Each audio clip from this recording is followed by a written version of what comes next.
Hey folks, welcome back to another session of Metroid Prime Remastered, live with me, Hunter. Yeah, very excited to be playing for you again. So I did this on, what's today? Today's Saturday. Right. Yeah, it's been, Saturday, March 18th, all day. And so we didn't play yesterday, which was Friday, the 17th. Partly because I ended up, I was running sound for, at the Capital Region for the Arts in Troy, in their theater, which is always a joy because it's very nicely equipped. There's a Midas soundboard in there, and I really don't even have to bring very much equipment with me. They're decked out with cables and sadly I think this space is a little bit underutilized. I mean, I've seen full theatrical productions there for some local troops. We've been doing, some burlesque there, so I've helped Pop Culture Provocateurs and Harley Fox Entertainment in some of the classes that go on at the Art Center. So that's fun. That's jam. And then, Thursday we kicked this off. We did the intro all the way through the first boss, and so we're going to be kicking off today with the entrance to Magmoor Caverns. So let's get into it. I got to spend some time today tinkering with the setup. As usual, it's mostly behind the scenes, to be sure. But it does all the same make like a lot of nice improvements. I think noticeably, right, we've like reframed the shot, set up a better contrasty background,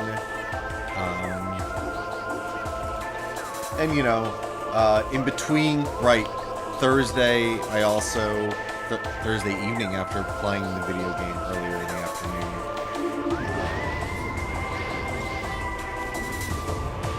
did the DJ gig online stream, and which was really good. The nice thing about doing these different setups is, I don't know, just the joy of a studio, I guess, if you're into that sort of thing. So, not only tinkering with the studio setup here, but then the digital studio. We use the open source broadcasting software, OBS, which stands for OBS, as most or many people do on Twitch. I am still need to get into learning about overlays, and I've been streaming on Twitch for, since the pandemic started. What are we? It's 3 years in March. It is March. Right! This was like, exactly. So, right, my first stream would have been late March 2020.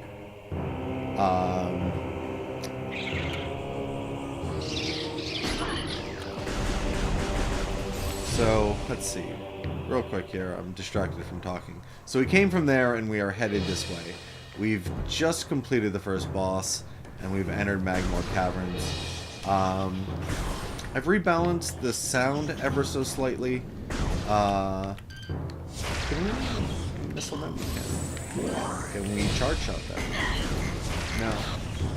But I can get lit on fire while I do that.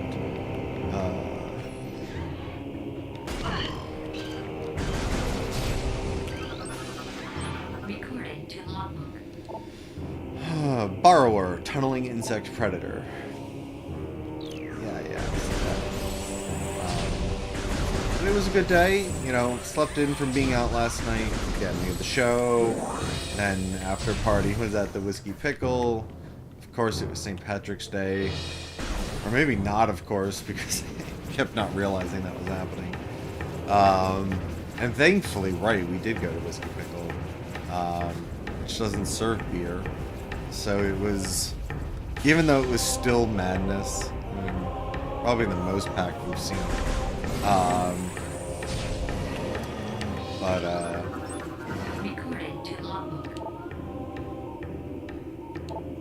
Does dwell in love.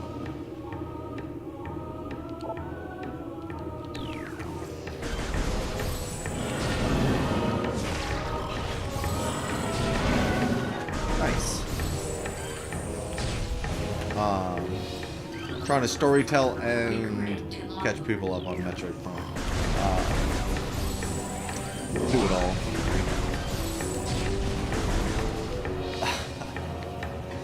So yeah, talking about how the bars last night were kind of a mess.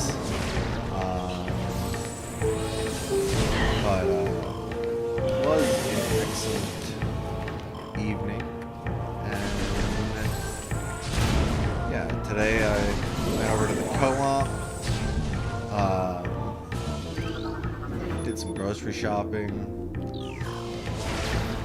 Got myself situated again for a little bit.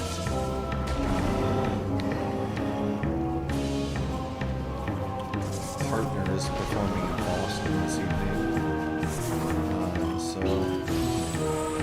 So I've just got a place to myself and playing video games online. It sounded like a fun way to spend my Saturday evening. I don't know.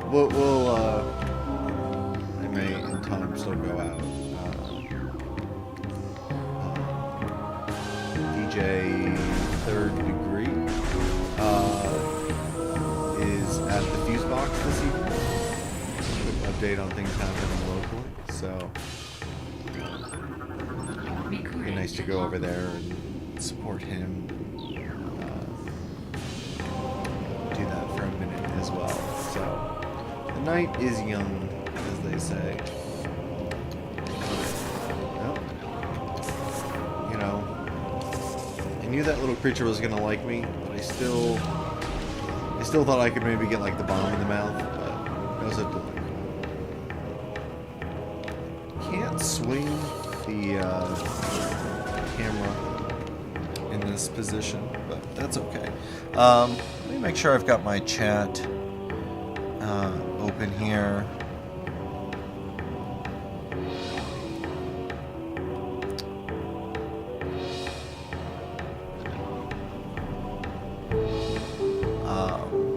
Trying to be a bit more friendly about all the different little spots I'm streaming to.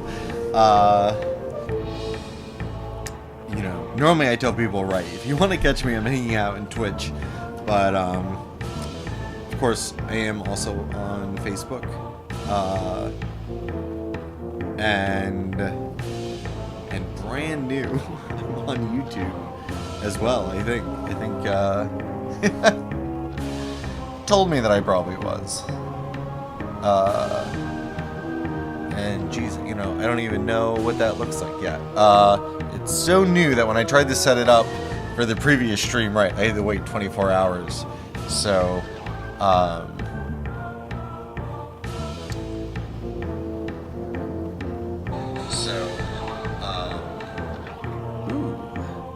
yeah, that was cool. So I'm not expecting anyone to find me there, but I mean, the tags are live, right? You know, that I'm playing Metroid Prime Remastered, and this is gonna be, right, just a full playthrough. So this is part 2,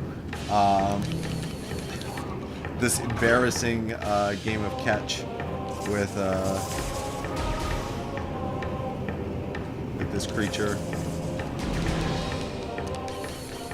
Oh, I finally killed one of them. So that's good to know that I can harm them with the bombs. Ah, there it goes. Okay, so you can trick them into absorbing the morph ball bomb. Very good. I was briefly explaining yesterday, you know, if you're not Metroid Prime, which came out originally in 2002 on the GameCube, and then saw a re-release on the Wii with motion controls.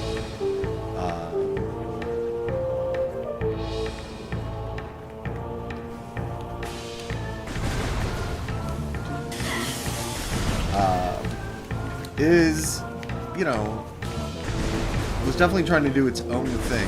You know, it bills itself as a first-person action adventure. I don't know how much they're still emphasizing that sort of language in like current marketing materials, although I imagine they still are.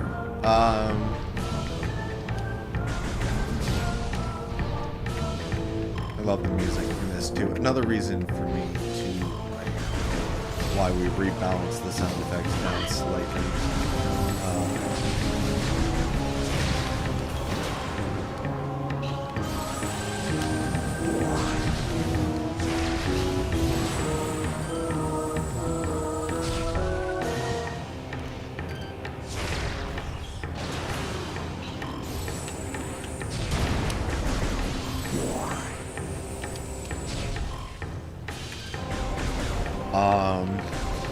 You know, I think originally,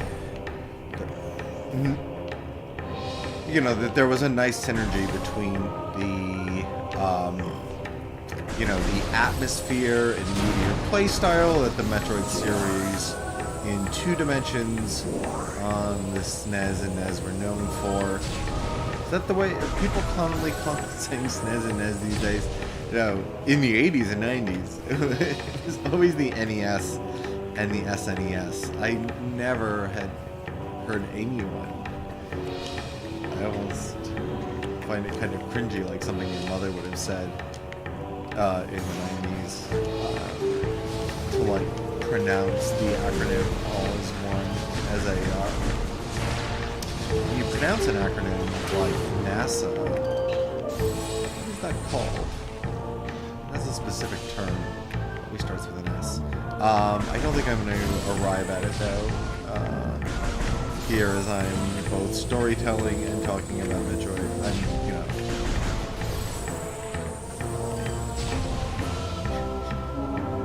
You can see why I don't talk as much one-on-one, because, yeah, the stream of consciousness, ADHD, like inserting footnotes as you like wildly diverge as you talk is not the probably not the most enjoyable thing to try and follow.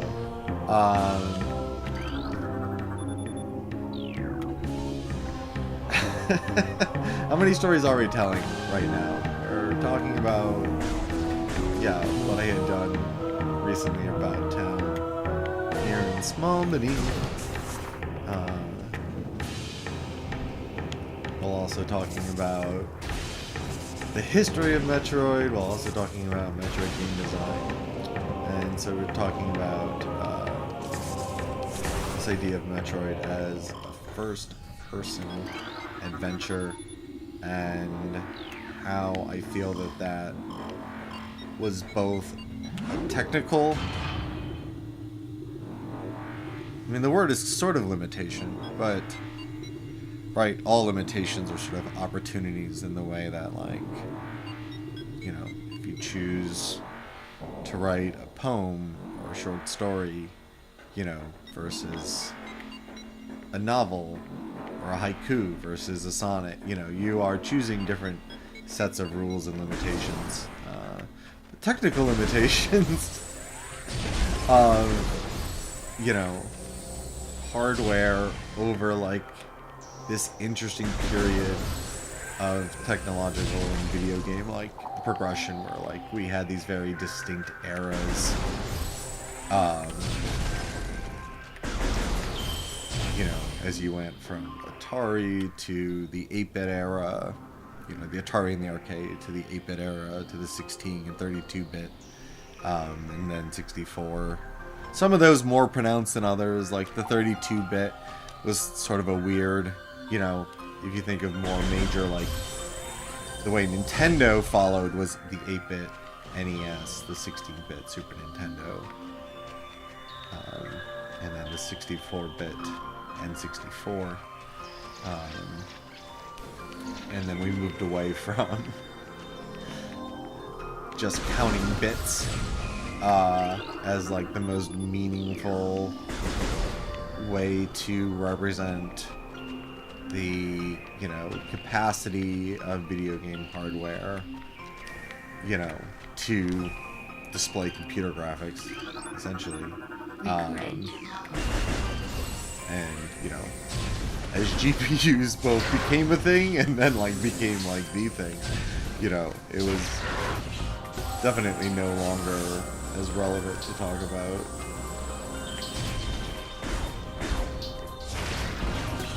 Not a thing for that yet.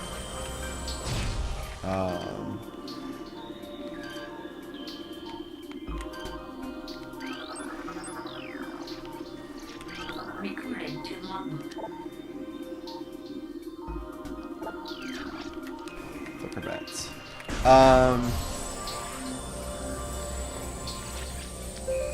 Yeah. And there are still plenty of limitations to this day. You know, you can't, you know, they're still figuring out how to, you know, really run virtual reality. Not only do we not have, like, the wireless throughput to, like, push two independent, like, 4K-ish screens, you know, over a wireless HDMI or USB-C, like, we don't really have that tech, which would be ideal. But then, if you became truly wireless, then, you know, there's still battery and power limitations. You know, is the processing on you? Is it somewhere else? You know, what are you, just pushing the image? You know, are you pushing the whole... Anyway, there's a lot of different ways to try and do VR. I am intrigued by what Sony is up to with the PS5, which is now like the fourth story that we have going. No sidetracks into Sony. So like broadly, we're talking about video game generations and why Metroid Prime was like why it is the way it is. Like, you know, I think the first-person adventure was a really good use of the GameCube, and of the GameCube's controller too. Like, the GameCube had the C-stick, but this was still either... This was still a pre-evolution of, you know, proper dual thumbstick support and setups that we are all used to today is sort of the de facto standard. It's been that for a while. I mean, really, you know, it sort of starts with the GameCube and the PlayStation 2 doing the dual stick thing, but certainly by the PS3 and the Xbox, the Dreamcast, and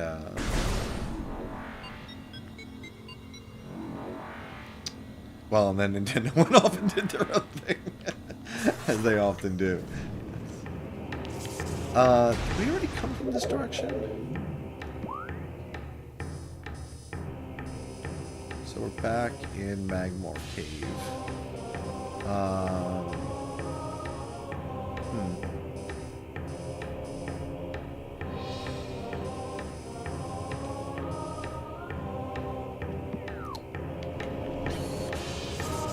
Yeah, not trying to necessarily like optimize this one or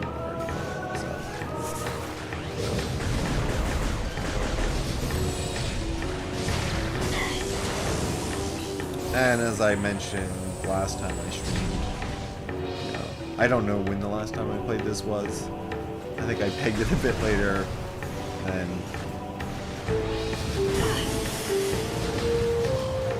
was accurate. It's probably been a good 10 years or so. Is this new? This is new. Okay. This certainly looks like a place for a Powerbomb classic Super Metroid.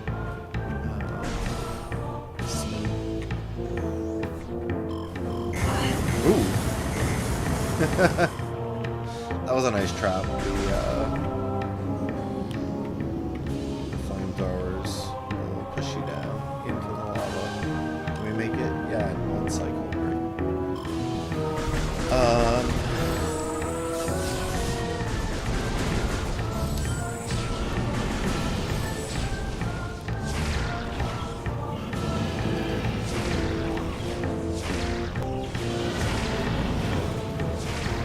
Talking about Metroid Prime. Oops.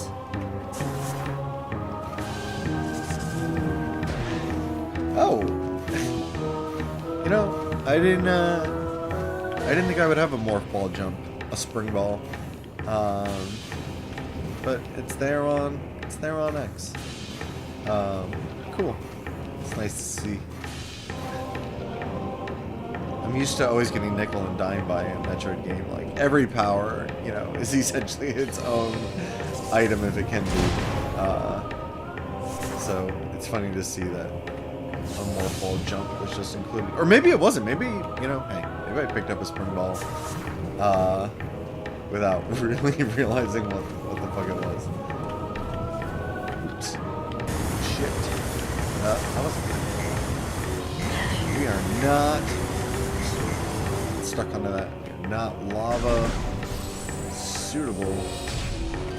Yeah.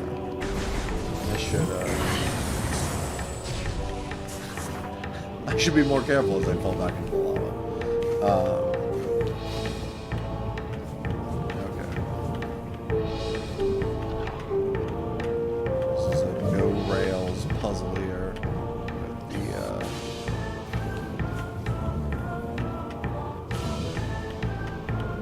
with the missiles and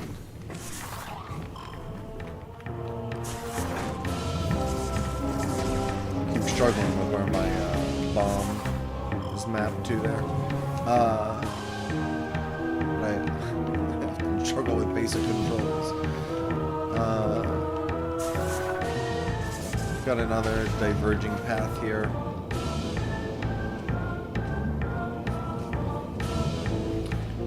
Oh. Did I just go backwards? Fuck me. Should have known. Should have fucking known.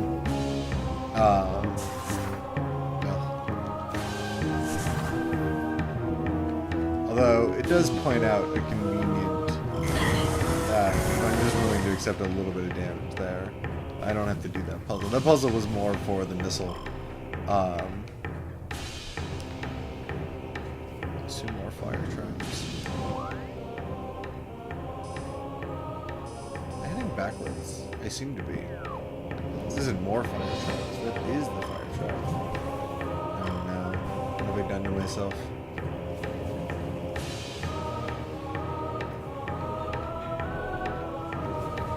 Oh, well, maybe what's happened is that I've come to the end of my...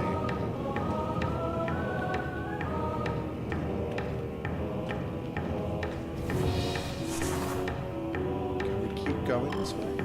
Oh, we can. Okay.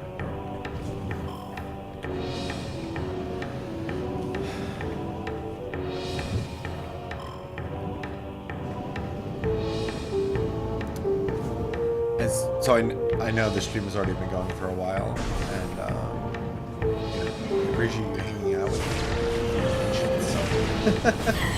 But you know, I think I can sum up this whole idea about Metroid Prime being a game made for the GameCube. Like, I don't know. Good game design always is taking into account the the strengths and weaknesses of the hardware that's being developed for. So it's not a very deep thought to think about. The lock-on system that was developed for this game, the idea of an adventure instead of like a shooter, which was still, you know, there was still, until Halo, you know, nobody, I mean, GoldenEye had done the shooter on the 64 somewhat rather famously. Well, but even that was still just kind of an approximation of like what excellent first-person shooting or, you know, interaction looked like. So, and especially with the heavy emphasis on verticality in this game, it's just gonna be more. If we want to keep going, can we keep going? No, I think this is a dead end for us until we get Spider Ball. Good to know. So we are headed up without reservations.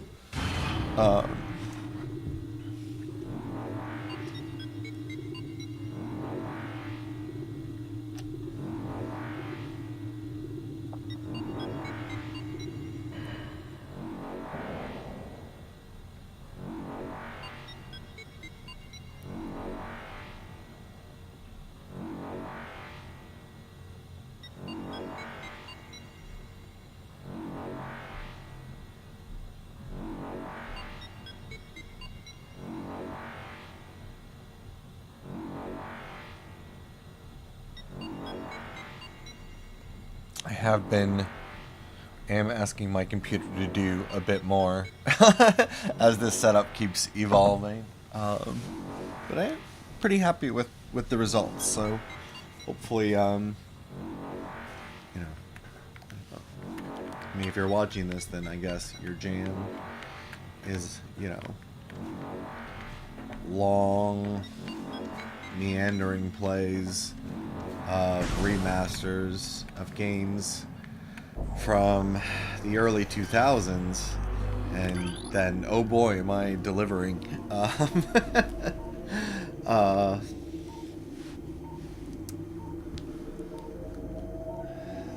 Fucking zoomer here.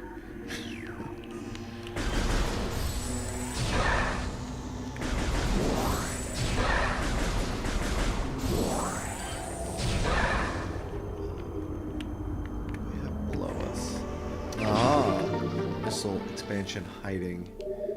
The game has been kind of like, you know, it keeps providing us with these like interconnecting rooms, you know, all the hallway spaces that connect the larger, more like showpiecier rooms. There also tend to be the rooms of puzzles and more complex enemy arrangements, like this one. So, the fog is kind of a new, you know, we had the toxic water, and then we had,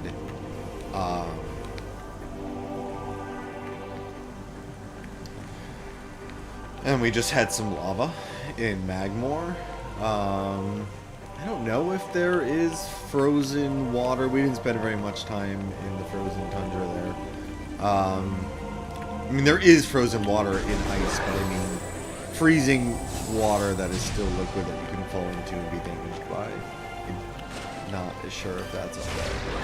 But it's, you know, the player, accidentally straight off there. You know, the player has been trained to kind of expect that the lower lying areas in the interconnecting spaces, hallway rooms, are, you know, will do damage to you. So it's a good puzzle, in a sense, to, you know, kind of set the fog there, because, you know, it's always good game design to be thinking about what has the player been trained to do, and then, you know, how do we make that more, you know, you're upending expectations, which is, you know, good for puzzles, good for humor, good for holding interest. 'Cause, you know,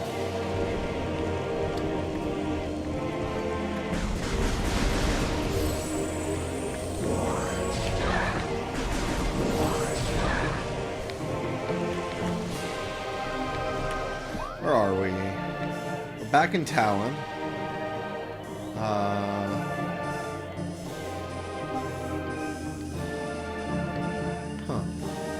Seems like maybe we've already been here-ish. There's a thing that we can't reach. We don't have...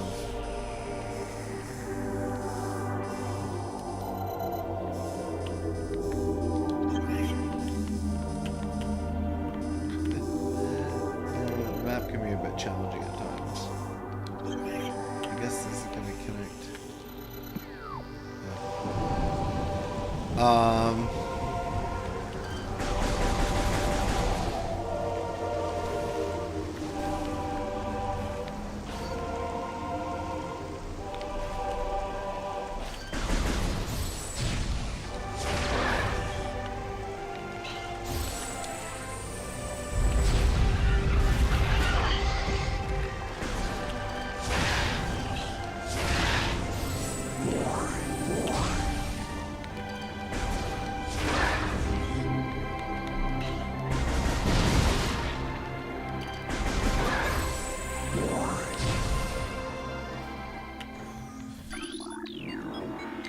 Chozo Ruins West.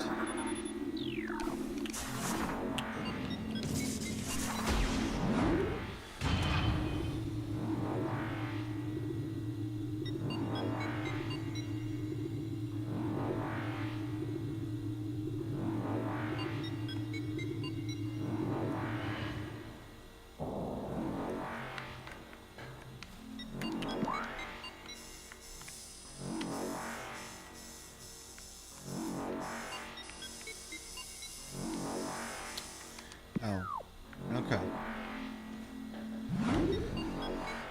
It's not surprising I seem to have gone backwards. So, that's okay. We're just gonna backtrack yet again. Back into Magmoor, potentially back into... Right, I think when I look at my Magmoor map, we'll either find some viable spots to check out, but certainly in the frozen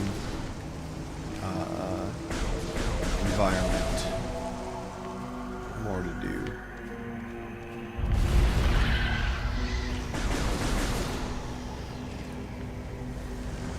Well, failed to.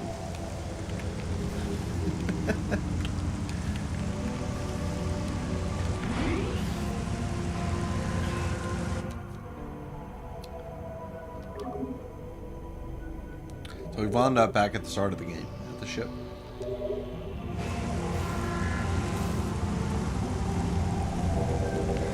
We just kind of set out from here, so there is in fact definitely some opportunity, I think, here to try and go somewhere where we haven't been.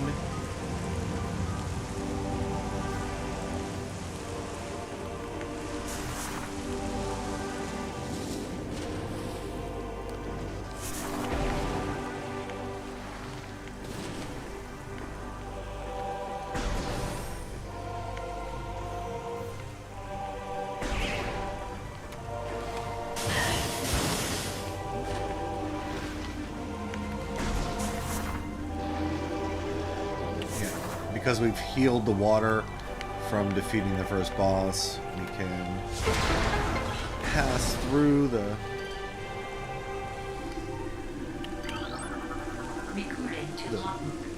water there. We've got some space pirates.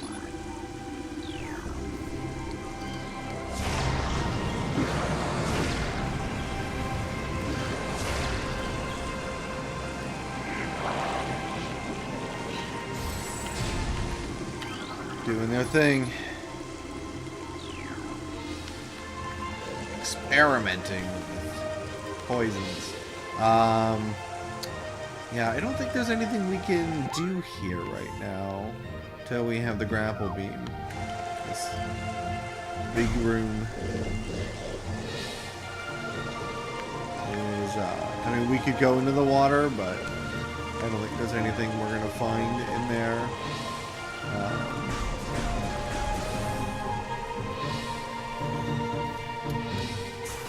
That's okay.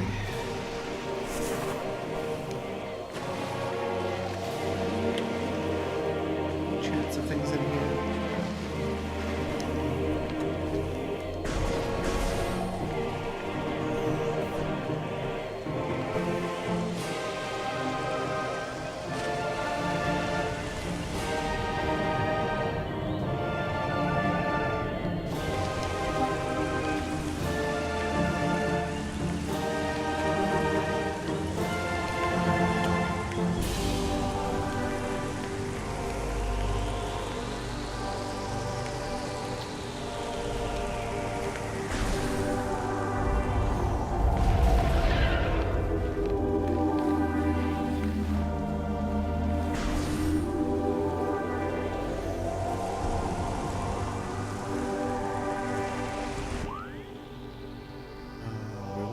Down, so we're gonna head towards the left.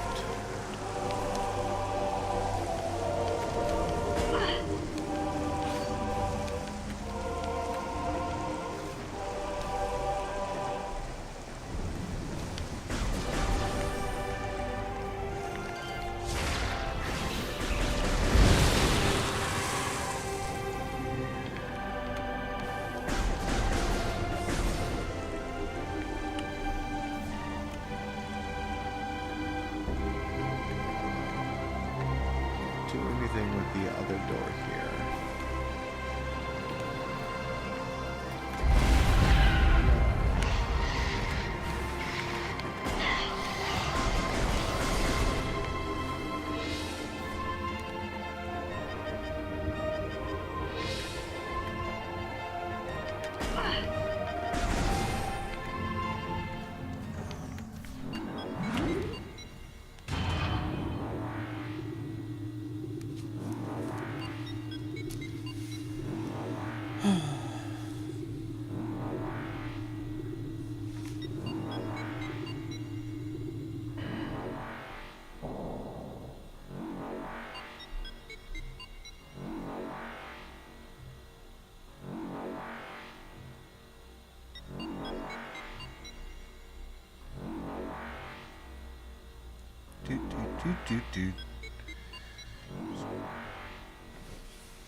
So we are back in Magmoor, and we are figuring out that there's that spider ball needed for there. So we're gonna head backwards.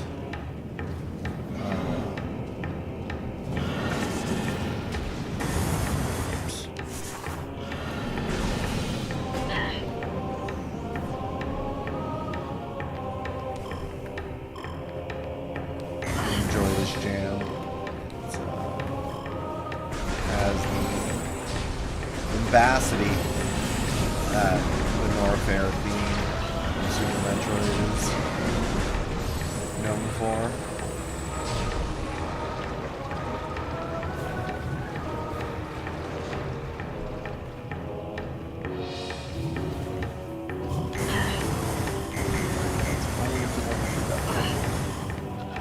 I mean, and not take that damage, but whatever. We can just break crates and get more life.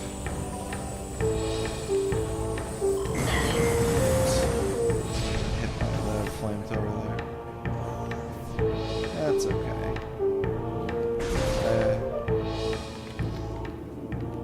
Super missile. Ooh, ice spreader. And it's Bendesium prey. Yeah, which is code for power bombs.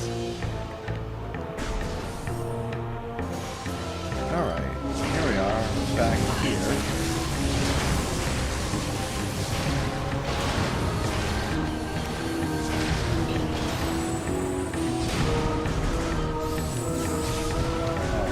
Here we should definitely be able to find.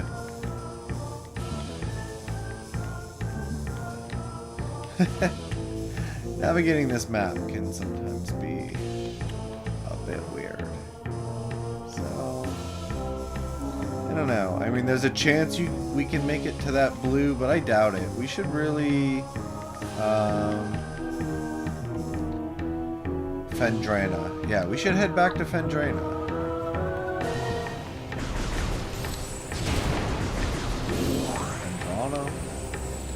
Uther Pen Fendrana.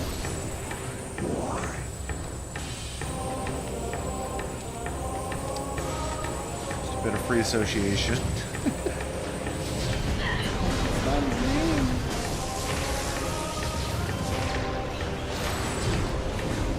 I tried to watch. I did watch. I mean, I put it on in the background parts of the stream from part 1 here. I did think in general it was, you know, made for better content. And I was, you know, offering something up to the stream. Also when I'm in the frame. I did, yes. I already talked about widening the frame. Oops. Except, it's pretty cool.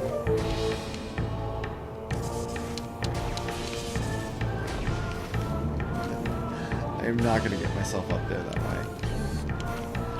Even if I could. At some point, I'm sure, I mean, as long as I keep up playing video games on Twitch, we'll almost certainly play Super Metroid. Yeah, shut off my chest. At some point. Wearing some Super Metroid paraphernalia. Yeah. And I can sort of bomb jump in 2 dimensions.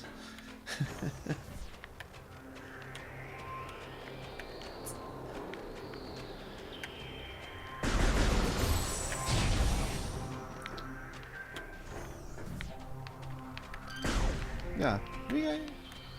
I did at some point trail off into talking about oh, speaking of trailing off, okay, so this water is not damaging from like being cold. We scanned it, we did.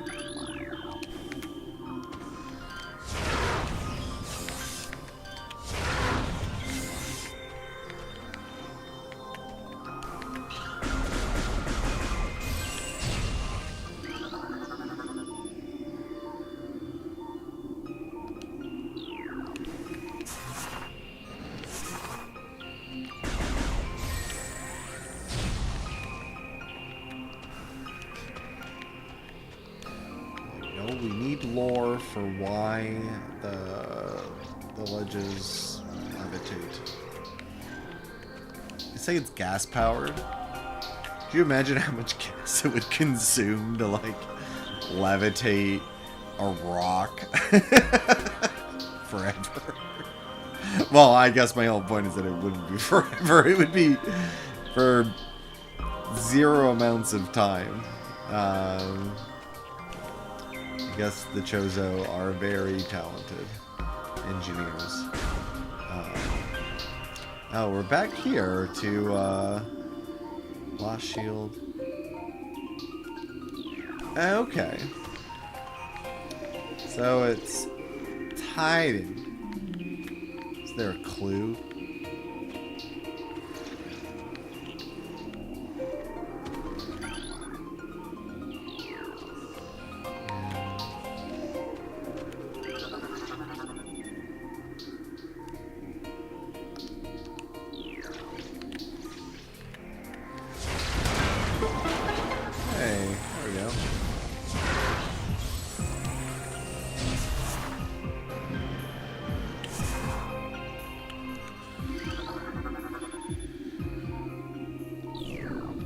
Nice. Also good to see them, like, this is essentially a different morph ball sort of solution. Like, there is an obstacle on the ground, you know, and you're gonna morph ball over it.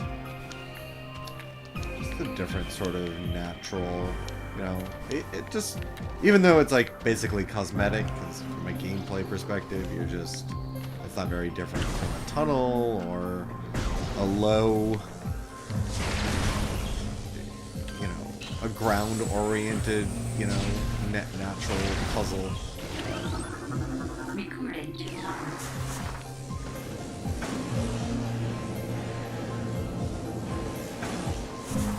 Yeah, they hit me.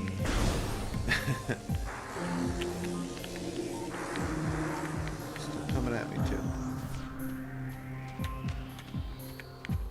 It is easier, or at least less annoying to scoot by them while wearing, or while in the morph ball, because they damage your visor. Hey, this guy. Or girl. Baby Shegoth. Shegoth. Hey. that's my type. Glacial Predator. Less so my type. Ice Shell protects vulnerable dorsal area. Hit it in the butt. Also potentially my type. I've been frozen. Tap L and B.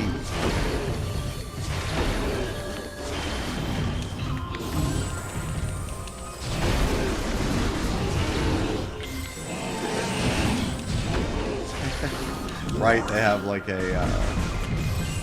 death, one last gasp there.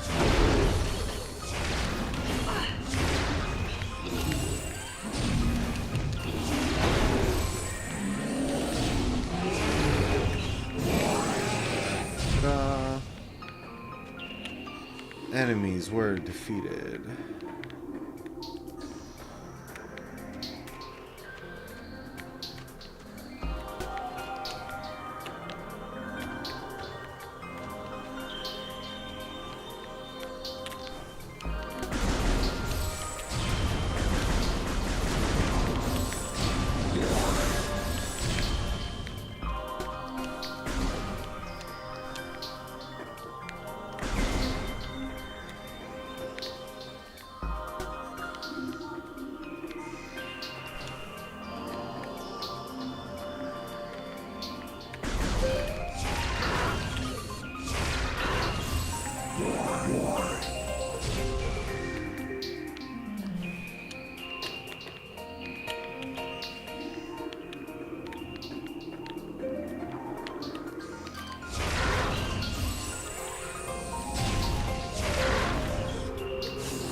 Ice burrower. Burrow adapted to sub-freezing climates. Like people who live in Albany, New York.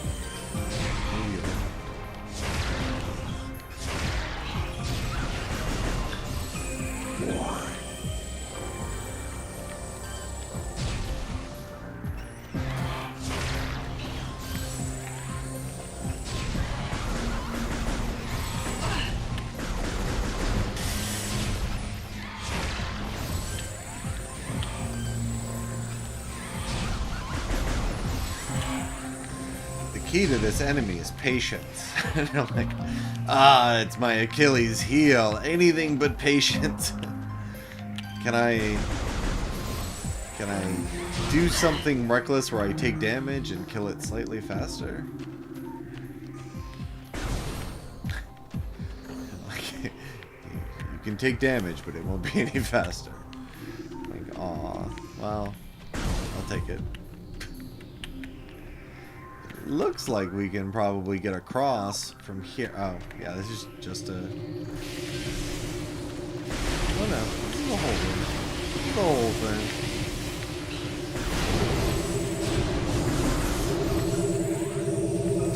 Wow, that's fun. That enemy is attracted to the charge beam as well. It's a cool integration just with like the world.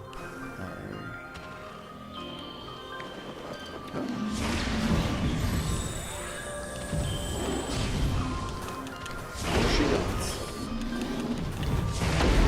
Whole club going here.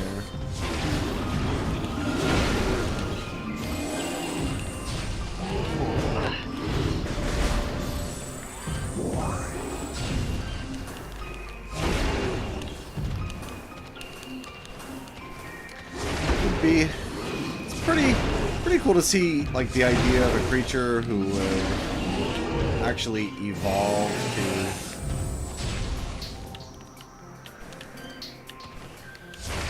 you know, incorporate ice or permafrost into their bodies.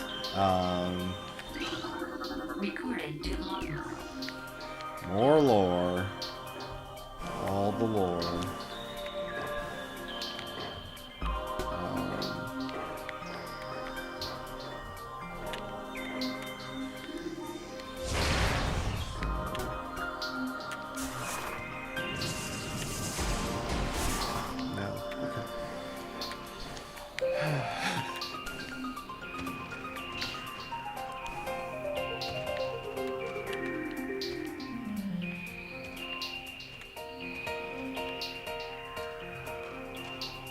When you're looking for something on the map, but I guess it's behind that wall. I should be going this way. This way. There we are. It's different.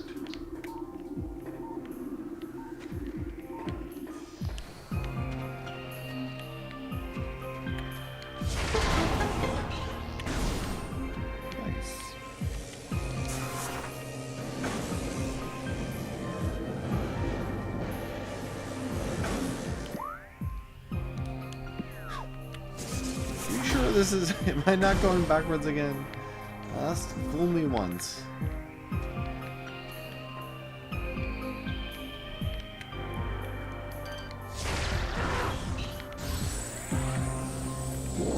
This seem to be helpfully placed. Oh, and in fact, now I'm just trying to get you back up. I was going to be like... Doesn't help though if you blow them up. More Chozo. You will probably hear me go back and forth on the Chozo-Kozo pronunciation based on whatever, I don't know, bit of inflection I'm favoring at the moment.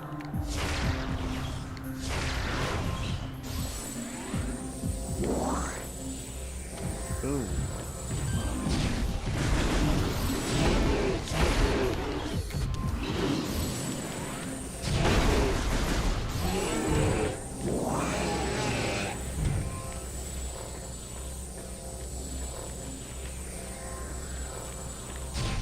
Started to put a decent dent in our missiles. I'm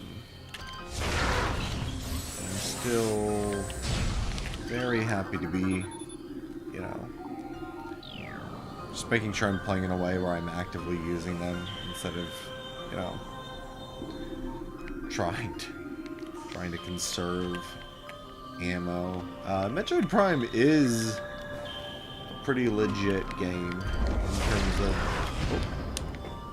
like me. Right. Of its, you know, difficulty and, you know, it just, you know, wants you to solve the puzzles. I've also turned off the hints that the game provides if you don't figure out things fast enough. Turned off something else as well along those lines. Oh, the notification system for when you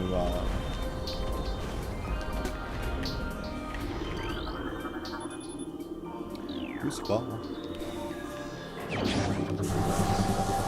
For when you unlock an extra.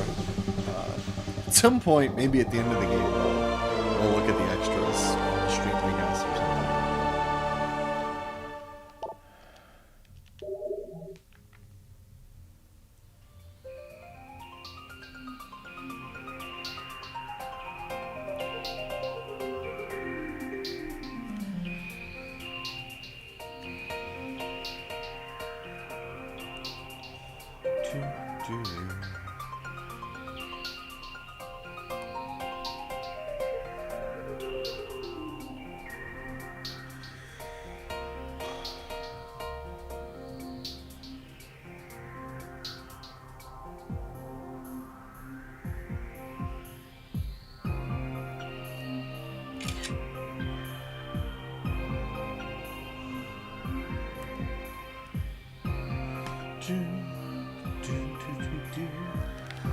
Alright, let's boost.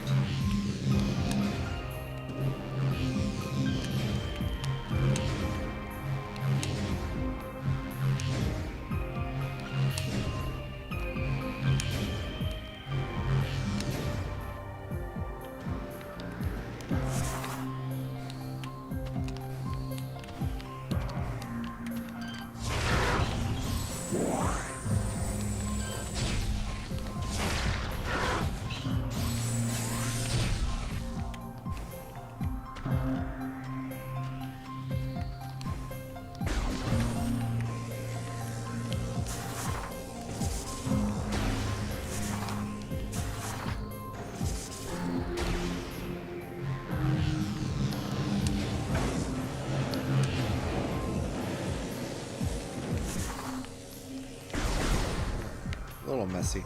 But progress. So we gotta find ourselves a nice frozen half pipe.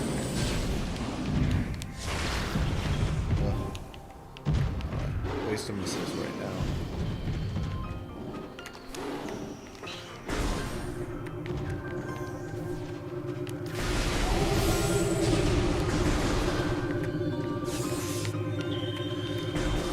For those pickups. Oh, nice. Space Pirates? Ooh, Meta Ridley.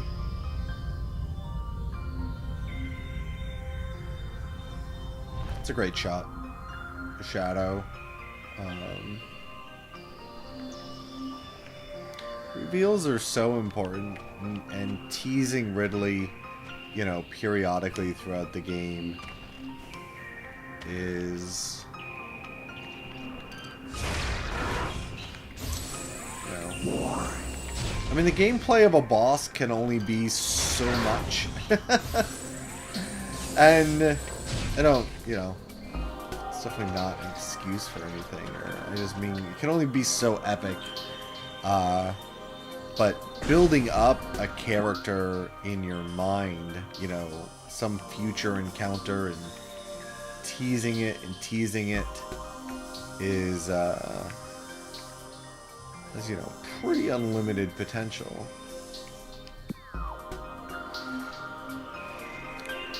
Do I? I don't think I want to go this way.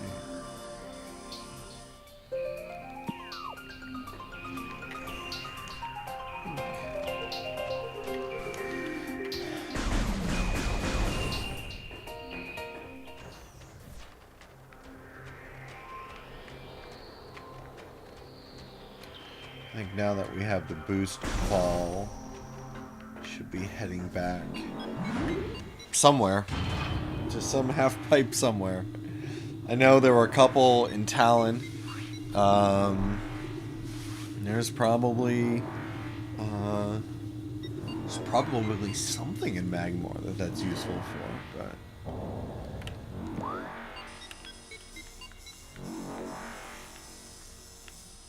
Sometimes you can kind of suss that out from...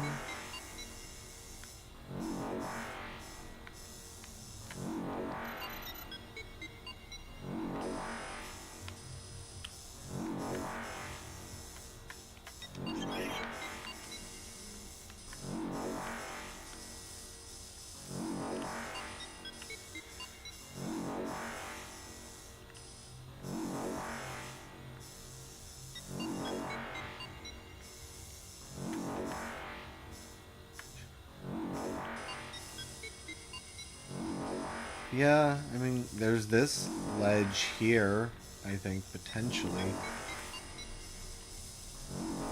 I think this space Talon Canyon. Yeah. Is maybe where I want to go.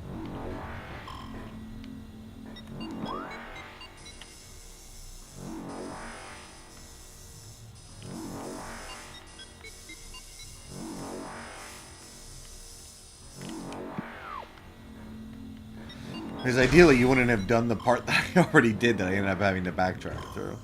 Yeah, fair.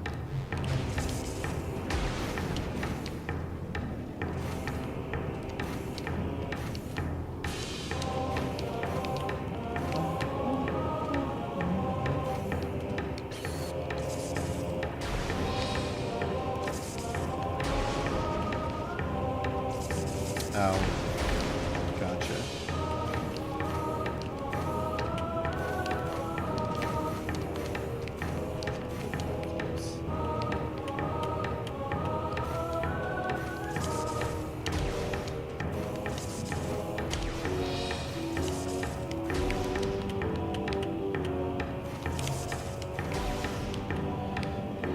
Brendan, just patience. Ooh, an energy tank. Fancy that. Actually, it makes me want to... Yeah, that is just a fall. Cool. Alright. Bum, bum, bum, bum, bum, bum, bum, bum.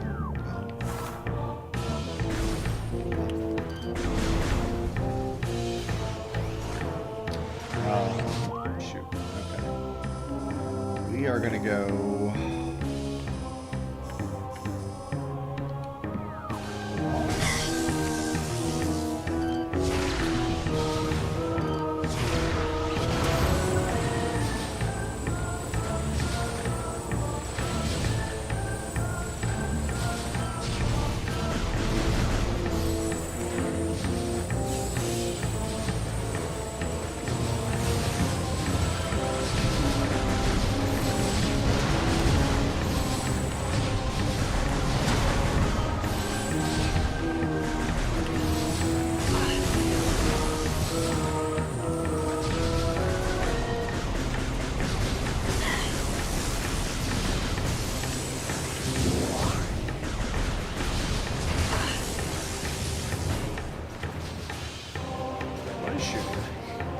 What?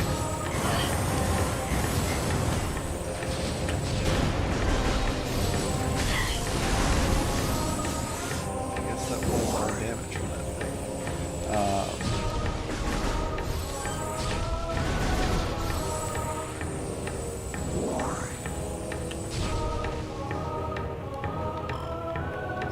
The way I'm imagining it. This is the way.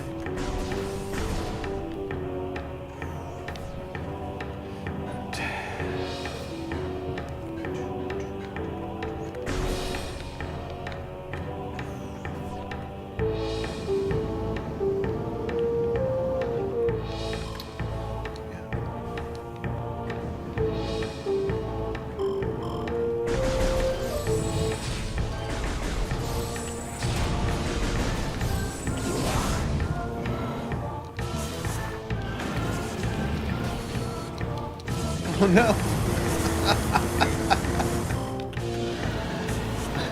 I thought it was all smooth too. Oh no.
Spider ball, right. Alright, so I know backtracking is not the most fun thing probably to watch, but one step at a time.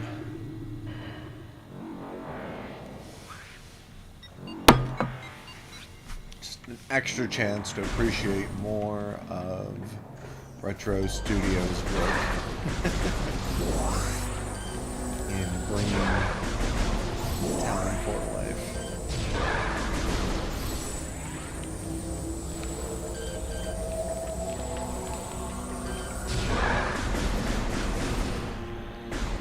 I know a big thing for a lot of people, not a big, but like the one maybe bit of like,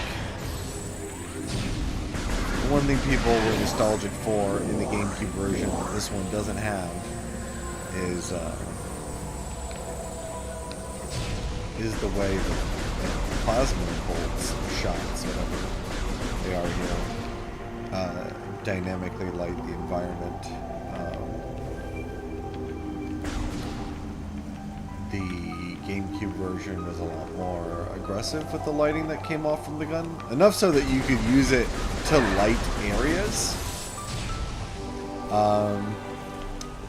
They certainly seem to have made a choice to dramatically tone that down here. I mean, there's a small bit of lighting that happens very locally to the bolt.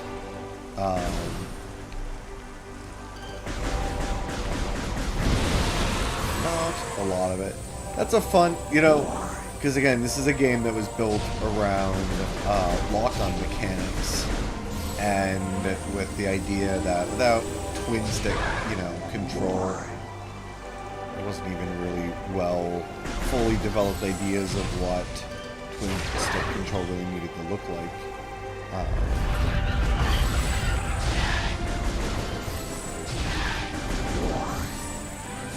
You know, that the only times, you know, that the fun challenge would be, you know, that sometimes you put in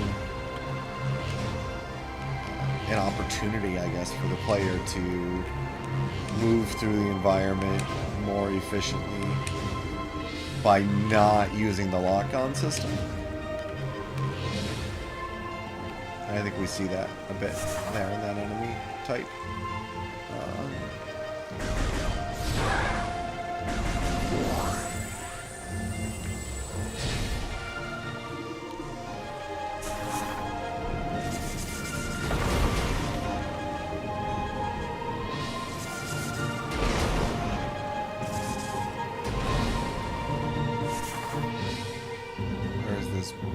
Taken us, I think, potentially where we want to be. Let's just quickly look back around. Well, I guess there isn't one. That's an actual jump down, isn't it? Alright. So yeah, the whole light thing, because I mean, like, the morph ball seems, and the doors, I guess, but I mean, I generally trust the developers, and they're the ones who spend all their time with it, so I'm a bit nostalgic for that effect as well from the GameCube version, but as the game designs, you know, in these remakes, you know, is a generation on, and you know, one of the things they are adding is like these lighting effects, these more sophisticated light engines, and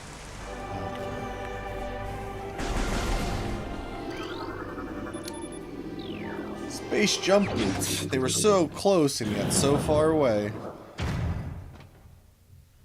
I wonder if there's a way to like glitch into or to get those really early.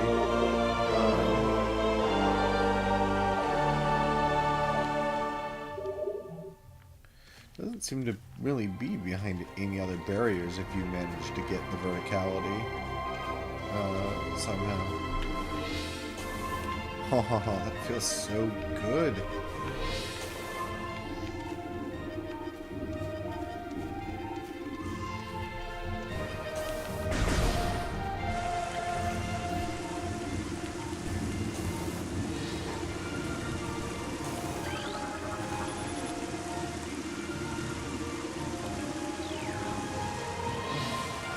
Sort of delicacy in many territories. So, like, people come here all the time. The space pirates trade them. They grow on many planets.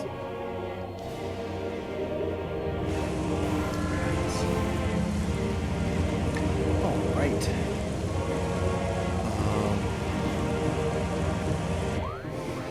Jeez, where to next? We can double jump and we can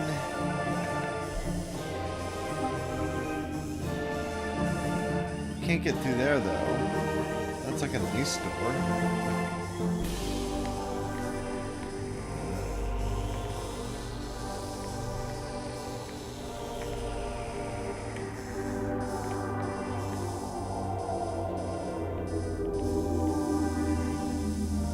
Another room here that we haven't.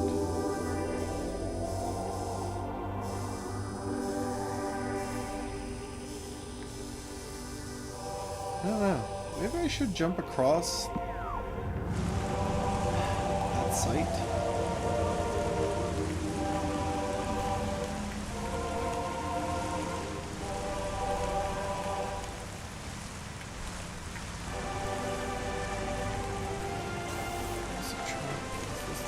Oh. Okay. Can I get up? Maybe that door is the way.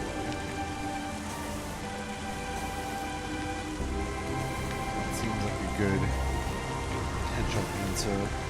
I mean, right, because the normal expectation is that. So it's giving me the power, and then I would expect relatively close by, right, is the new, you know, the path that I should be on. Recording to Magmoor.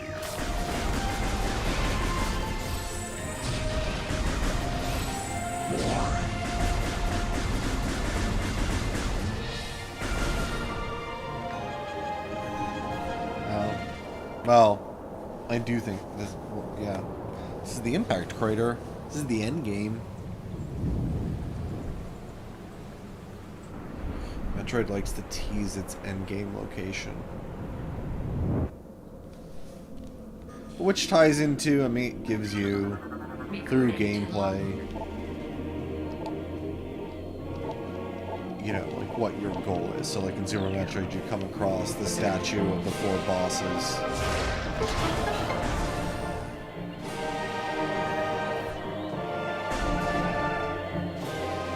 You know, you need to kill 4 bosses.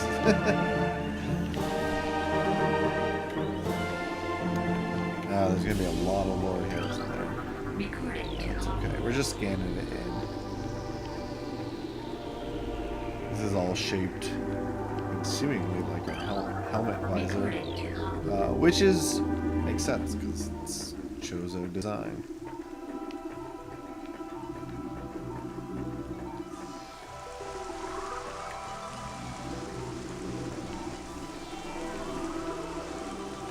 We end up.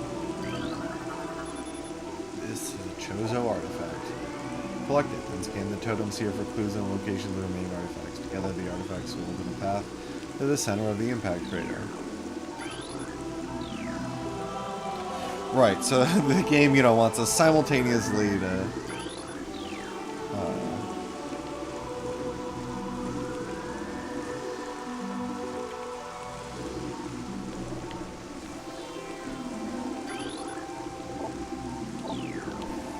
collect it. How do I collect it? Walk into it.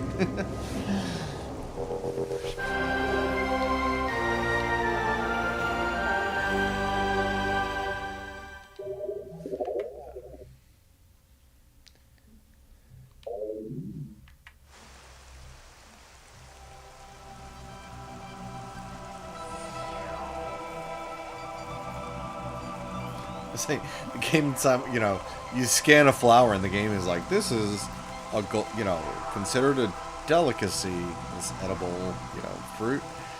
And then, you know, it's like right next door to this mythical impact crater. You know, I guess you can just have both. Doesn't mean they're harvesting the flowers here, right? I guess they just... They're not even necessarily unique to this world. Or there's industry somewhere else on this planet. Or the space pirates do it. Whatever.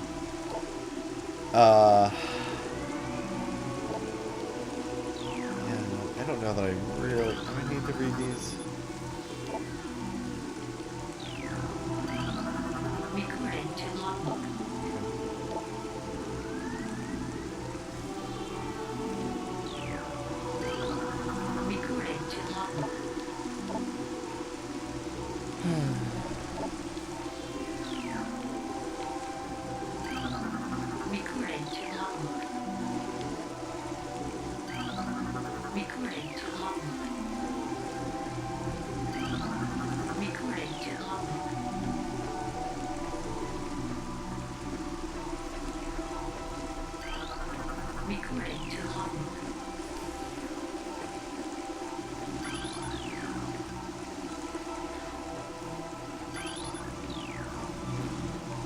Get them all.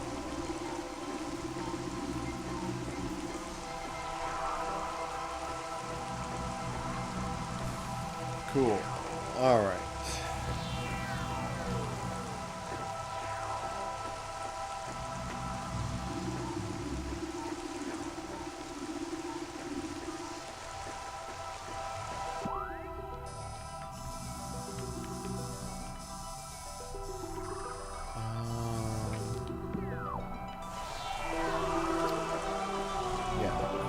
Probably that big vertical room. Makes sense.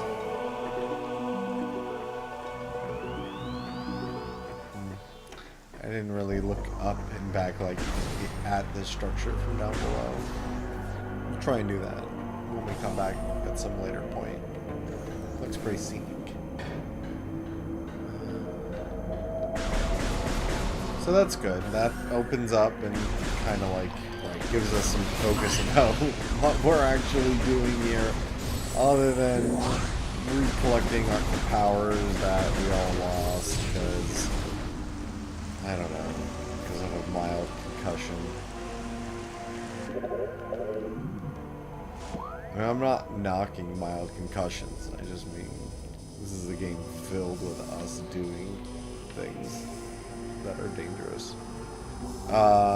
Alright, let's go to the left.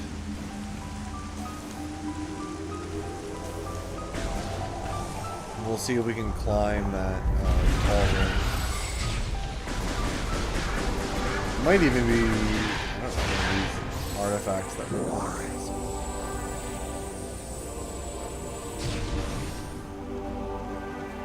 Or maybe there'll be a power. We need some more options. Although, truthfully, double jump is probably doing more work in terms of options than I'm realizing.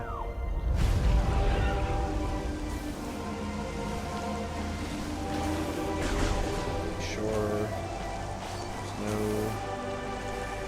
shortage of places I can jump that we might potentially be able to solve defense.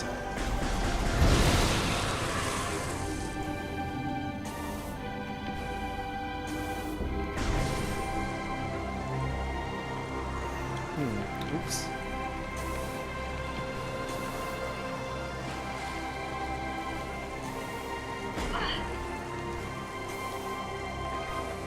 Huh. I mean, seemingly not. Here. At least not yet. Yeah, this is a grapple puzzle. Grapple with that. We could head back to Magmoor. Think about the Chozo ruins. I really don't think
advantage of having come this way? I'm not so sure.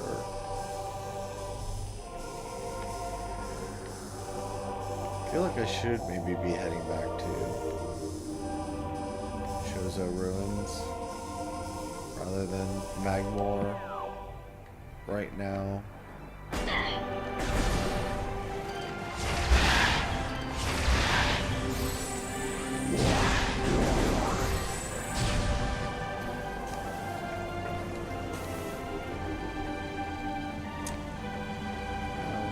Indecisive, but yeah, I do think I want to.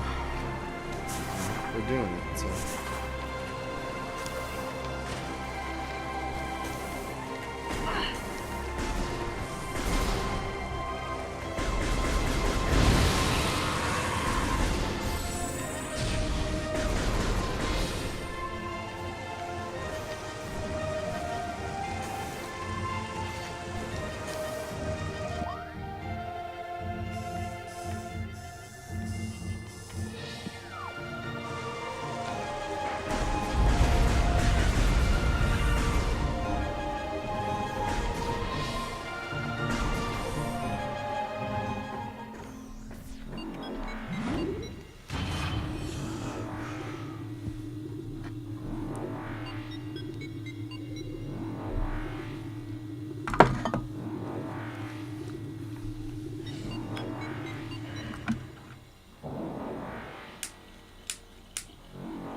Okay.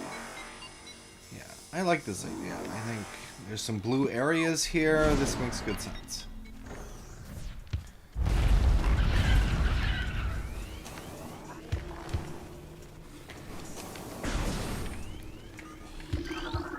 Recording to logbooks.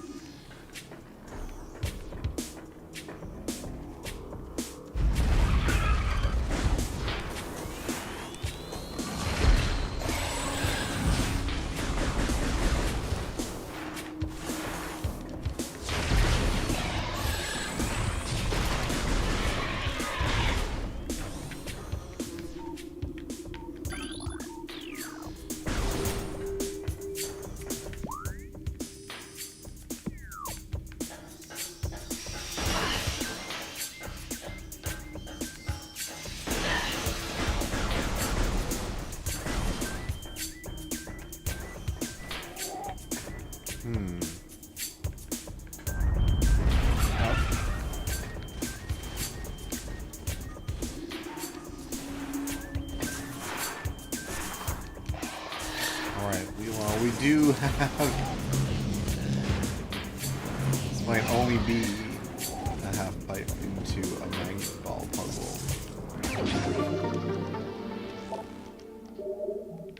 Well, still, we got a missile. It's always nice. I do like the... I mean, the game is very pretty. And it was pretty on the GameCube. And it is amazing to see how much, like, all of this is new. And I think that gets, you know, again, back to the choice to, like, not have this illuminate as much. I don't know. From a gameplay perspective, I guess it can make the dark areas of the game more claustrophobic and intimidating.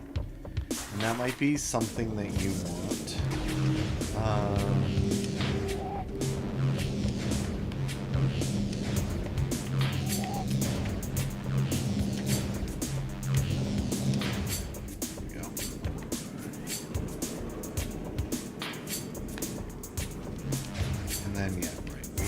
Magnet ball, so that's the end of that story for now.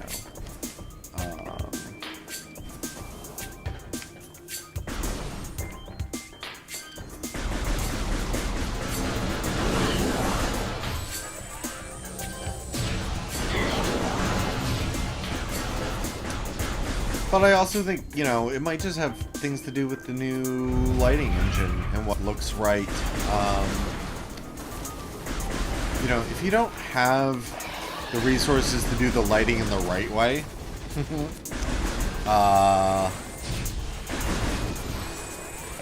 you know, and it's hard to tell when you're playing a game. Like, everything that's in the game tends to look right because it made it into the game.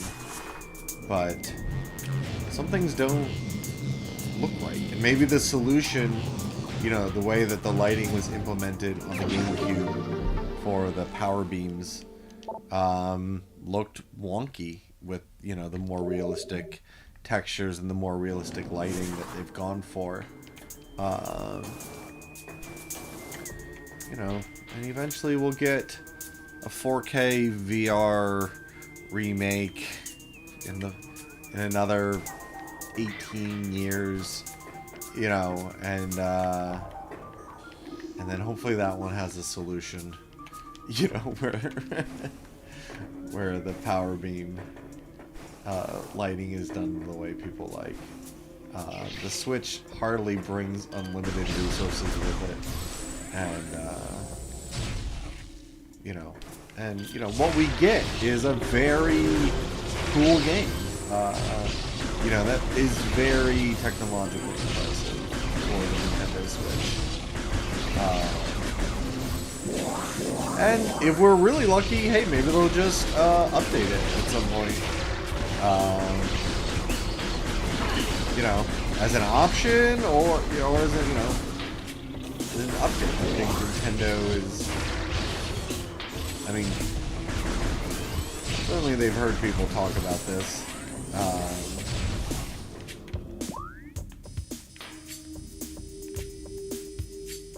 are we gonna do this?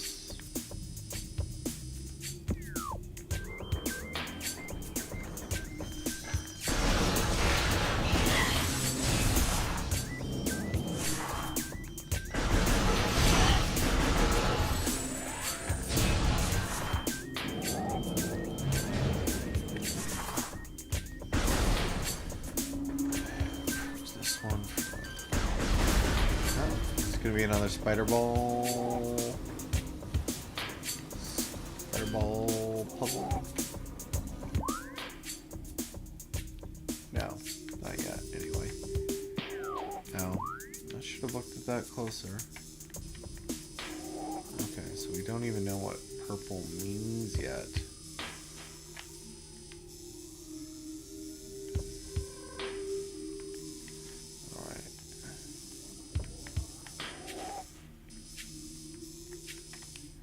Alright, so I guess I don't feel like I'm going the right way to what I want to be doing right now. So I'm going to head back because I think the door that I'm angling to get myself into is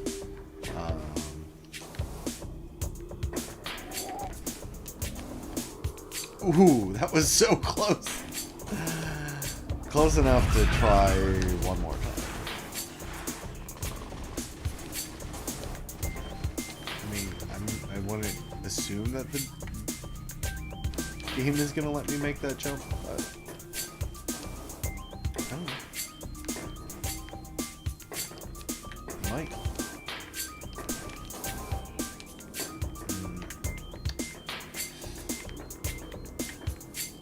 Oh, shit.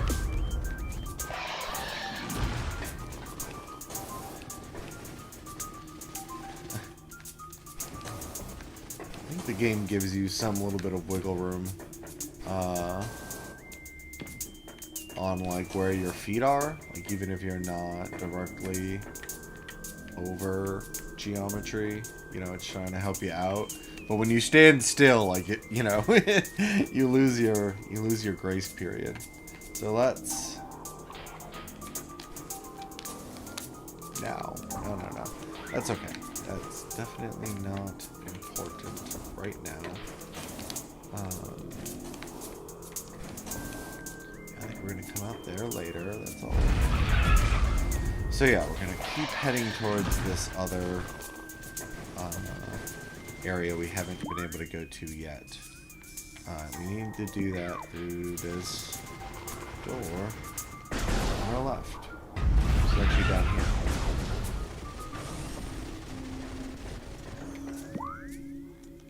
right. Yeah, that's right.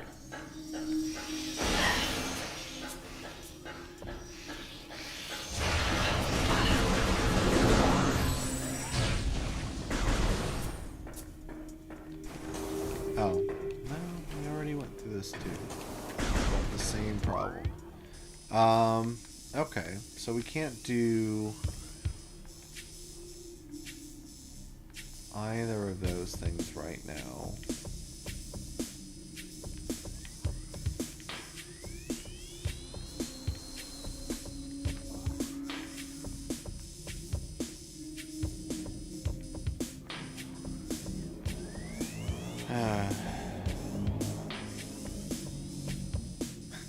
I feel like this is one of the moments in the games where the hint system that I turned off would be useful. You know, like eventually it would put a question mark on the map. I do think there are some less than obvious backtracking choices that the game wants us to be making, but I don't mind needing to try and figure it out a bit more.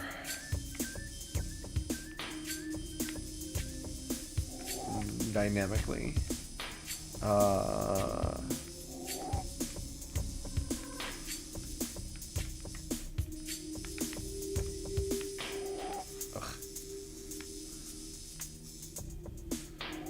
Transport, yeah. That's what we want.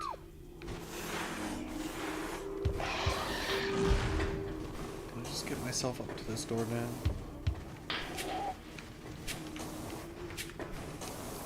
Motherfucker.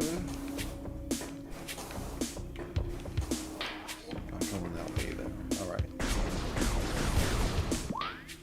Is this right? We can't go through the boss room. We've been over this. So yeah, this is the way if I want to drop back down in the Magmoor caverns in the north. Feels like a bit weird, but we're gonna go for it. See if we don't find things that we've missed along the way.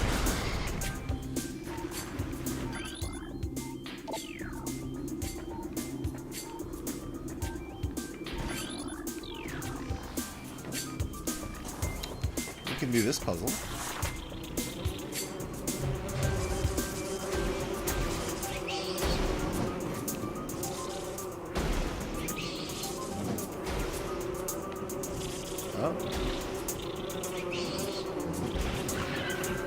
Uh-huh.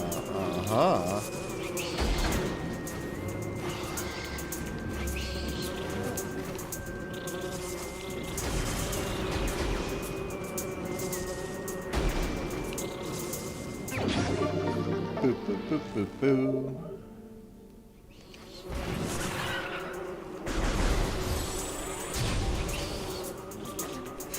I also saw people note that these don't reflect this anymore. Also, again, probably just because of the resolution. So, you know, there are elements of the game that, you know, were placed there because they were good uses of the original text. You know, of the GameCube's hardware and what it could and couldn't do. And when I think that's what's so interesting about ports and remakes and remasters and updates and about things like the Nintendo eStore is shutting down on the Wii and 3DS. I think at the end of the month.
Damn it.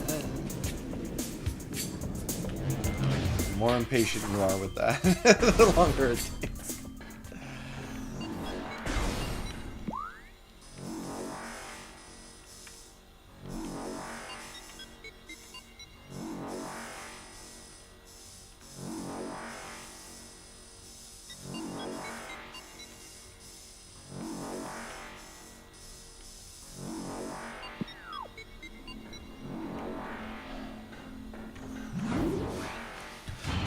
Still not 100% sure where I want to be, but...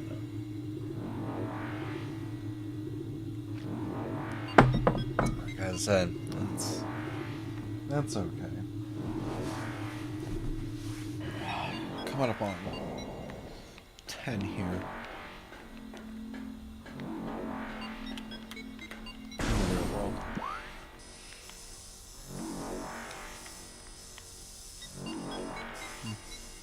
I wonder if we can reach that upper blue door now. In the monitor station. Maybe.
Double jump. Anything else?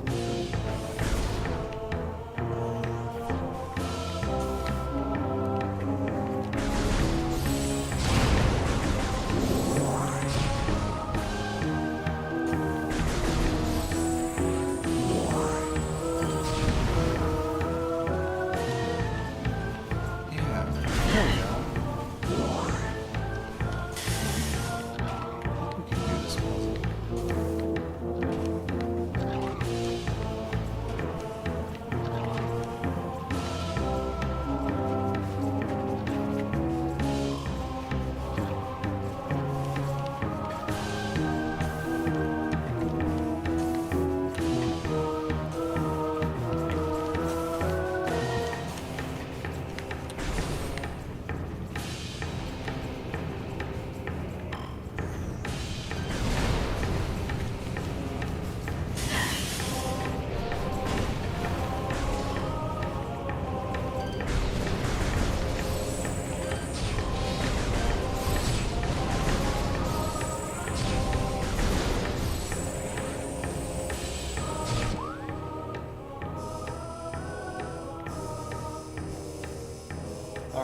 We've already been here.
that Chozo artifact acquired?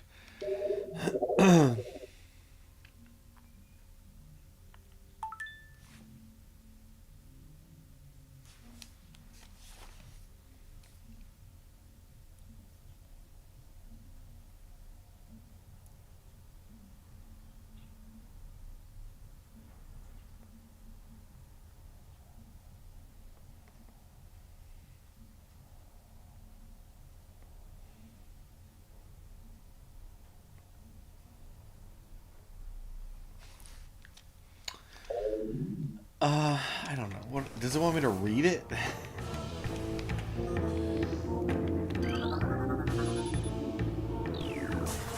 The Bendezium.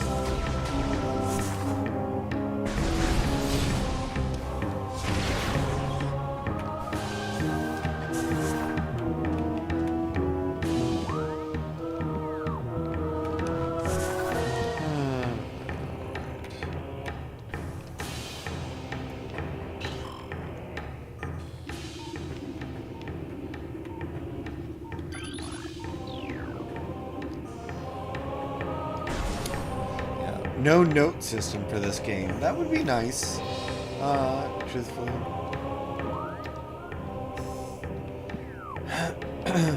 I wonder, I might just be... This might be my fault, though. If we had done the other room, I wonder if power bombs would already be in our repertoire. Let's find out. We go back to the room with the great puzzle.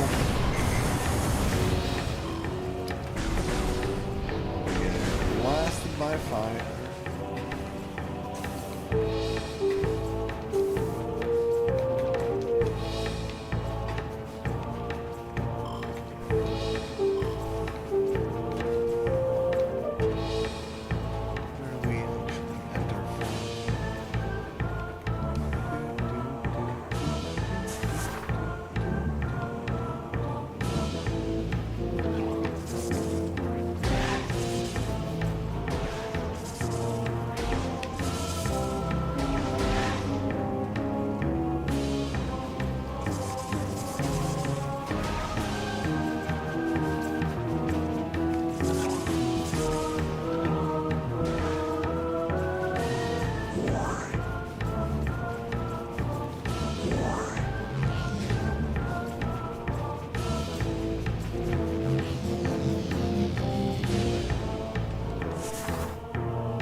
Missile expansion? Oh no. I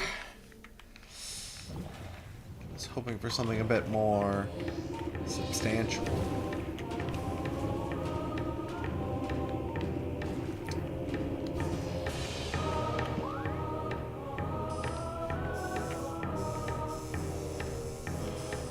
Huh.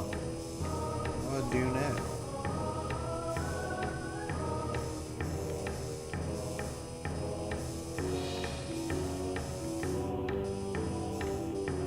Oh, you're back to Fendrana.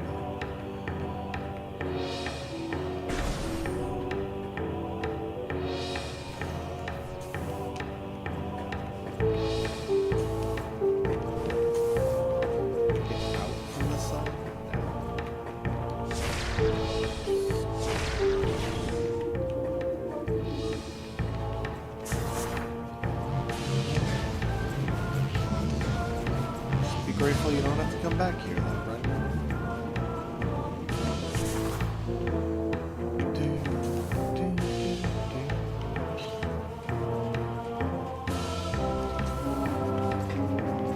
Okay.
Getting close to that 2-hour mark. I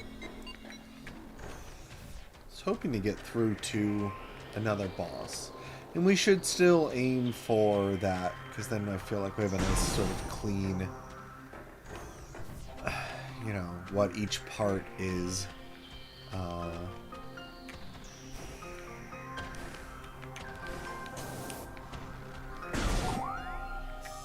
I also don't want to just struggle endlessly here.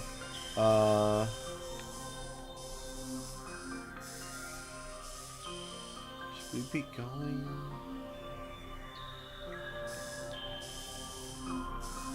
back to the canyon? We should be trying to get to this door that we haven't been to. See if we can double jump over to it.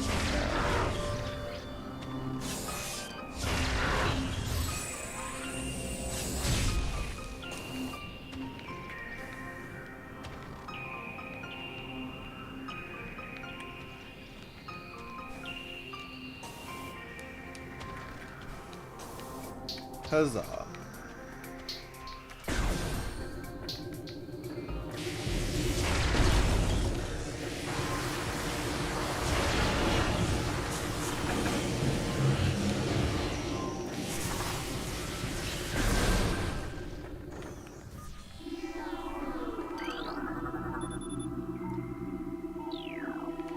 Plane of existence.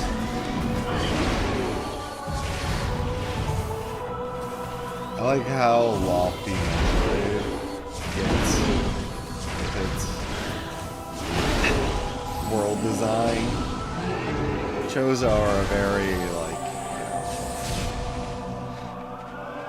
like a transcendent race.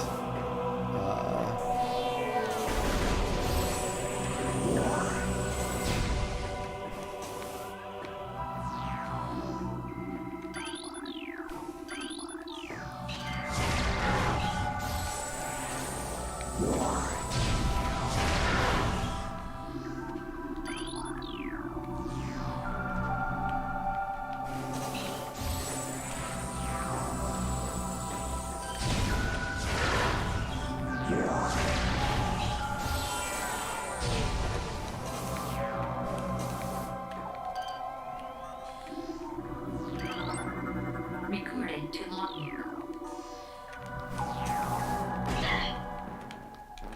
Oops.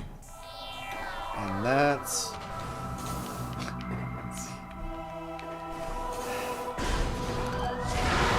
That's why you just shoot the missile.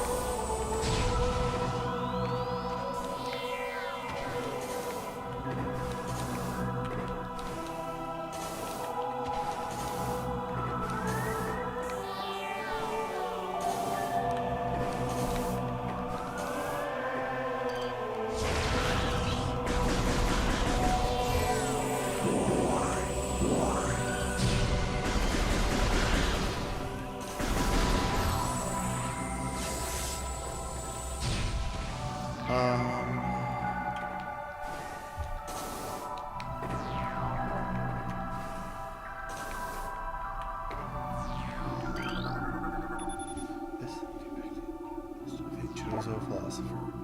This statue is flawless.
this doesn't just get taken away from me. Wave beam.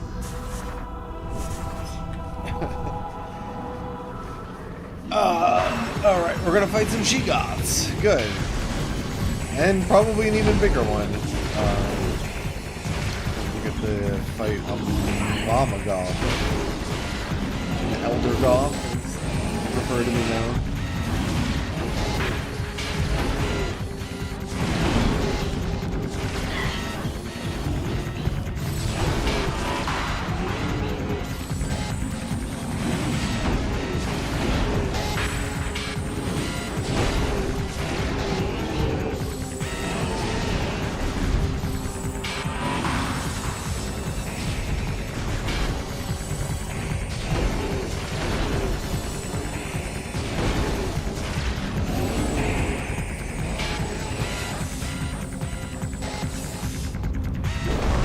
Boom! Alright, here we go. Those are some teeth. Show me your teeth. Supreme Predator Epiphendrina drifts. She-Goths are invulnerable to most beam weapons. The crystals on their back absorb energy which they can fire at prey.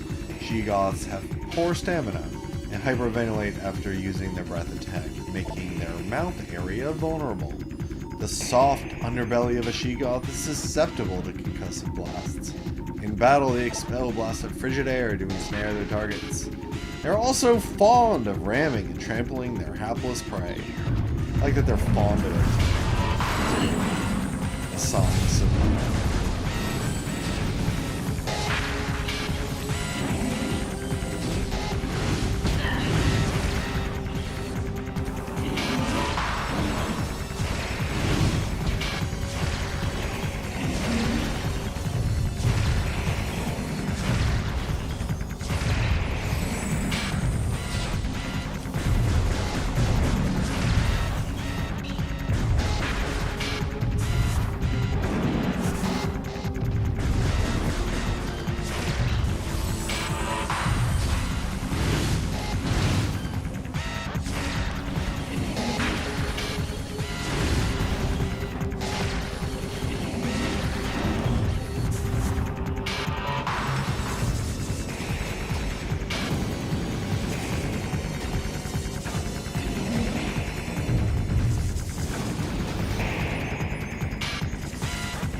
oh no, this is really the best. The game did take the time to tell me, though, that they have soft underbellies, so presumably this is some valid strategy. That's about half my life so far.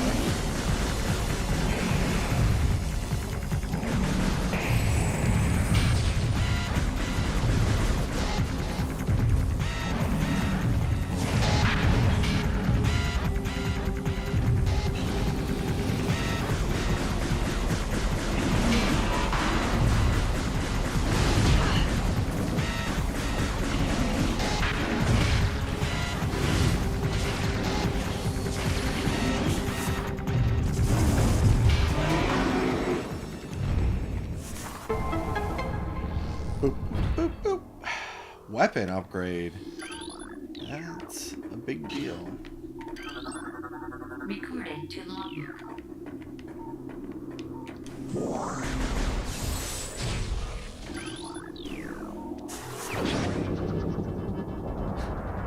Do, do, do, do.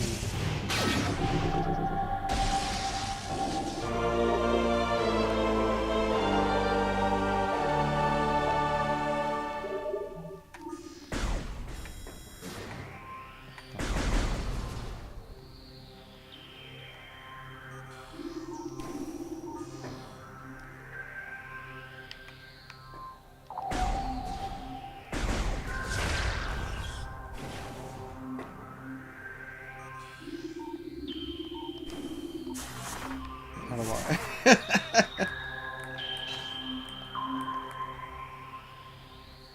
Wasn't paying attention. Reading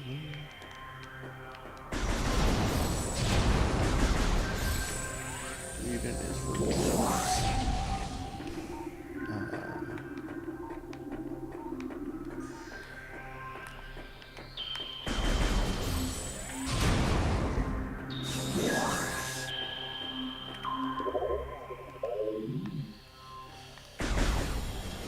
Yeah, I know. It's not the D-pad. It's not the thumbstick presses. It's not L or R, or LR, or ZR.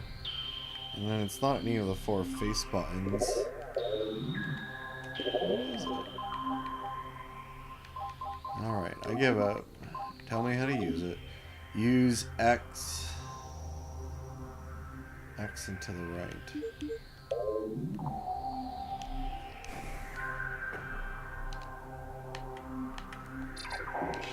X and then R on the D-pad. Okay. Alright. Fair enough.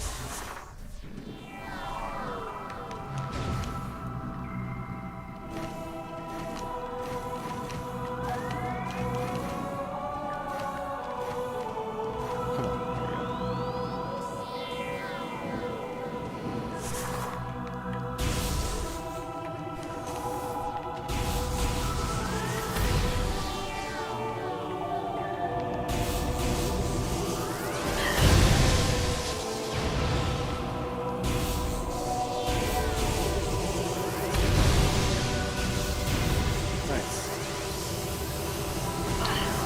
I have to say the rumble feels a lot more substantial with the wave beam, which is a nice, you know, and like the screen shakes more, it feels more powerful.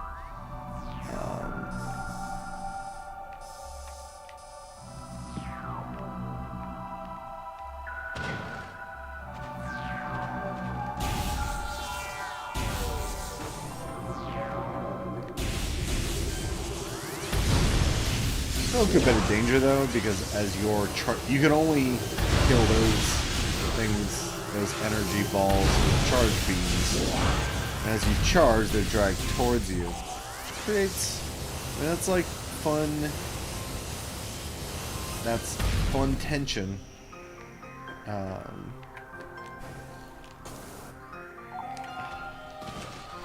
know, a little bit of risk reward with.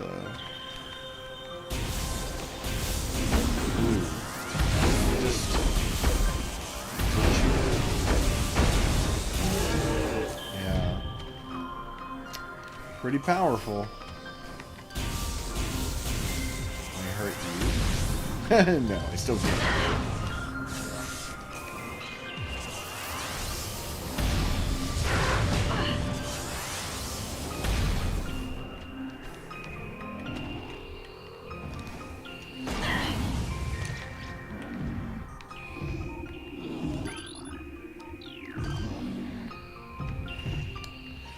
I think once you get the ice beam, you can freeze those flicker bats into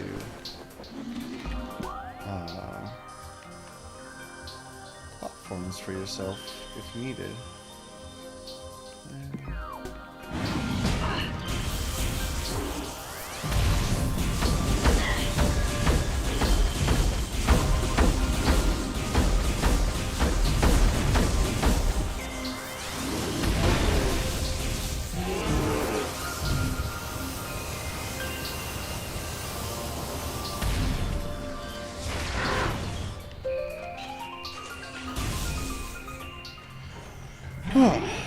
Cool. So we got the wave beam, and we fought the Elder Sheegoth, which I think will be a pretty good place to wrap up this evening's session. Yeah, thank you so much for hanging out with me. I've been your host, Hunter, joined by my lovely gift companions. We've got Matthew hanging out by the Linktree QR code, which takes you to my Linktree, of course. You know, it'll bring you to social media for Facebook and Instagram. And then also links to upcoming shows.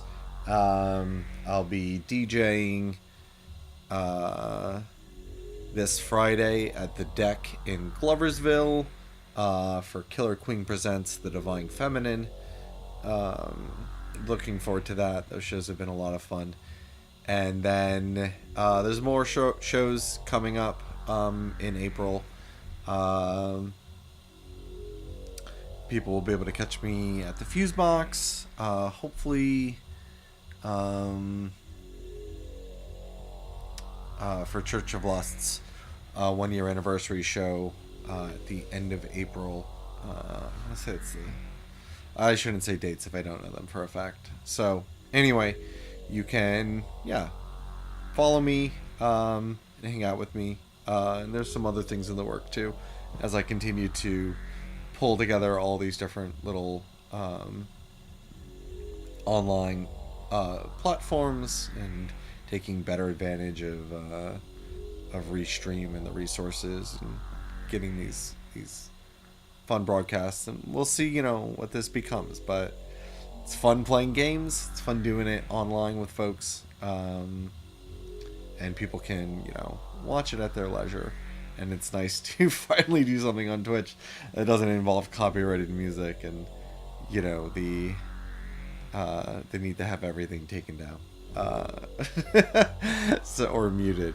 So that's cool. I like the format. I like how this has been set up. I think in time, hopefully I'll just get into, a regular schedule and have some people hang out and, being able to chat would bring some nice focus to it. It's also nice when my partner's around and can ask me questions about the game or just hang out with me.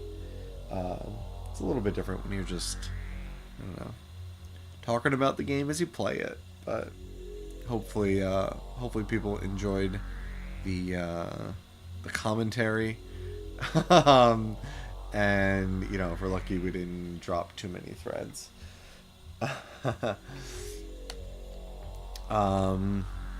We've got Batty Von Bats up on the left-hand side of the screen cap, and then of course there's the Beat Skull in the top right-hand corner, with Charlotte up in her web and Sheila dangling down below.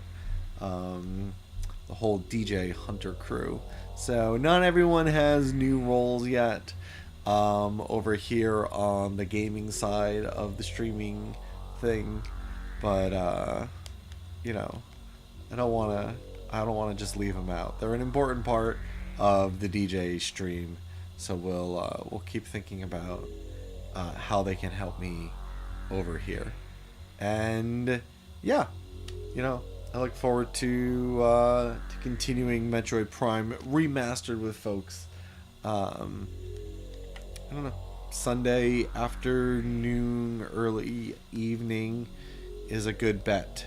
For maybe some more gaming, or maybe some DJing. We'll see. Maybe we'll do it all. All right. Have a wonderful night. Thank you so much for hanging out with me. Stay beautiful, and I'll catch you again soon. Peace.